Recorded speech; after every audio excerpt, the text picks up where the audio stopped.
Why the Big Bang occurred. There is a condition in the contracts that the actors signed that nobody talks about. Because of this, they are unable to disclose the actual events that transpired on set. On the other hand, something unexpected was shown in court filings in 2019. The female celebrities were subjected to rape threats, home invasions, and death threats. In order to sign the paperwork, an actor had to state that she could awaken without her limb. While filming, another cast member battled an addiction to painkillers. The three women were told to be silent about it. That was guaranteed by Warner Brothers. For a long time, nobody knew the truth, but now that has changed. Many things might have turned out differently for the Big Bang Theory.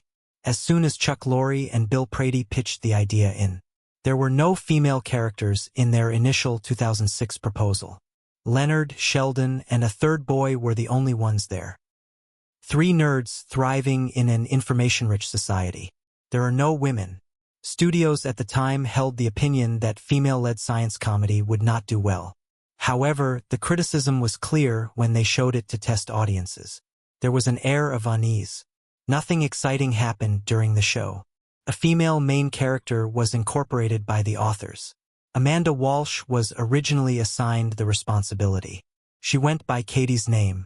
Quite aggressive, rather cold, and cynical. Test. Her efforts were unappreciated.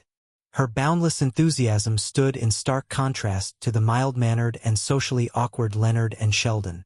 CBS executives were also uncertain. Katie, they thought, looked cruel, possibly dangerous. There was a near collapse just before the show began. However, rather than giving up, the developers made sweeping changes. They introduced Kay Cuoco and altered Katie's name to Penny. That modification was crucial. Coincidentally, Penny was delightful, cordial, and accommodating. The program needed a human connection, and she gave it to them. Despite her lack of scientific training, she succeeded in making the audience relate to the experts. Bernardet and Amy were later female characters added by the designers. All of a sudden, the vibe of the show shifted. It was no longer only nerd girls. It evolved into a tale of love, friendship, and social awkwardness on both sides. Expectations rose in tandem with the show's popularity. In 2014, the average episode earnings for Kay Cuoco, Jim Parsons, and Johnny Galecki were close to $1 million. More than $1 billion was the value of the syndicate rights. During the 2013 to 2014 season, a 302 ad cost $326,260, which was second only to NFL games in terms of expense. With that much money on the line, managing the reputation took center stage. Melissa Rao, Mim Balak, and Kay all experienced the massa muscular. They had to keep their good spirits. Even off camera, a slip-up could hurt the company's reputation. The five lead performers ultimately decided to take salary cutbacks in subsequent seasons in order to have Bernardet and Amy receive the same amount, as the pressure had grown too great. It demonstrated both the women's growing significance and the increased difficulty they faced in maintaining their visibility. Some skepticism existed even before Amy Farrah Fowler gained a devoted fan base.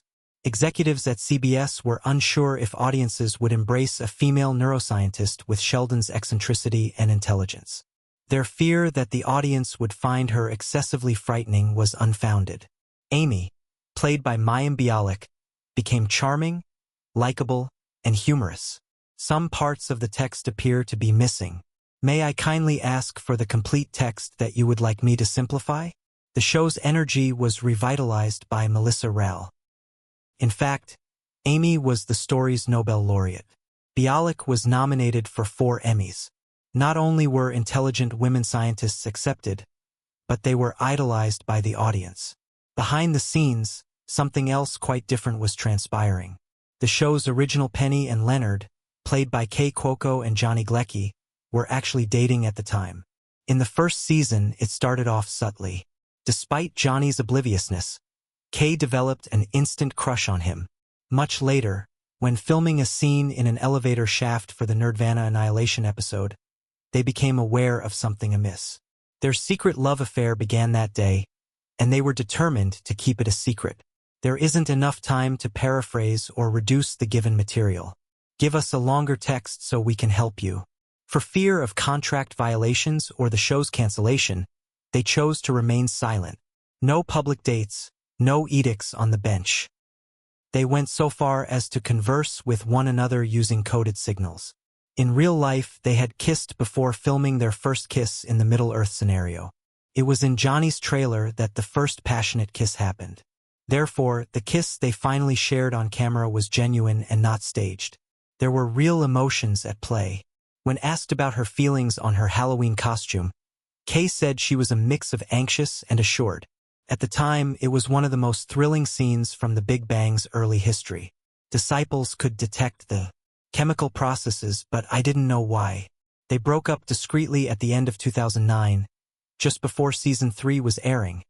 After a relationship that lasted over 2 years, their characters also disbanded suddenly. The Wheaton Recurrence, the 19th episode, depicts Leonard and Penny's breakup. I hated how the timing worked. While going through a true breakup, it was painful to shoot those scenes. According to Kay, it was a really difficult period for her. After filming The Spaghetti Catalyst, she broke down in tears in her dressing room. A great deal of emotion was involved. Inadvertently reflecting the couple's real-life issues, the writers unknowingly penned dialogue. During one episode, Penny opens up about how insecure she feels. According to Kay, the recollection of her one-on-one conversations with Johnny made that moment seem authentic. At the moment, Leonard shared Johnny's uncertainties regarding Penny's background. Even if they were missing key details, the writers conveyed genuine feelings. Because of this, the performances seemed more realistic and authentic. The line between fact and fiction blurred. Each episode of The Big Bang Theory paid $20,000 when Mayim Bialik appeared in Season 4. The lead actors were making $200,000 every. That wasn't merely empty room. The entire cast and crew could sense the canyon. Already known for Blossom, Mayim. Even though she was just introduced as a minor character, people immediately connected to her because of her PhD in neuroscience. She brought a lot of depth to the play as Amy. Despite her growing importance, her pay remained stagnant. Anxieties were heightened by the disparity. Her salary didn't start going up until after a few years of public interest had built up. It took her a long time and several private, difficult conversations to get equal pay. It was a sobering reminder that not everyone was treated fairly, even on a highly successful TV show. Melissa Ralph's third season debut as Bernardet was not without its challenges. For every episode, her salary was a meager $1,500. To those in the know, that's the bare minimum scale. Her character gained a lot of fans very fast. She wed one of the protagonists after becoming wildly popular with viewers. However, her pay didn't go up right away. She continued to earn significantly less than her regulars even after she became one of them. She started out making $45,000 per episode and worked her way up to $60,000 and eventually $100,000. She was making $500,000 every episode by the show's finale. Her net worth was $24 million in just the last 48 episodes. However, that was not easy. Season after season, she struggled to get better. It was an obvious example of how getting a fair salary isn't necessarily a guarantee of success in Hollywood. Not even one of the initial stars, Kay Cuoco, was spared. Her salary was $50,000 lower than Jim Parsons and Johnny Galecki's, which she found out in Season 2. $100,000 was said. She was supposed to be on par with them, and she was making $50,000.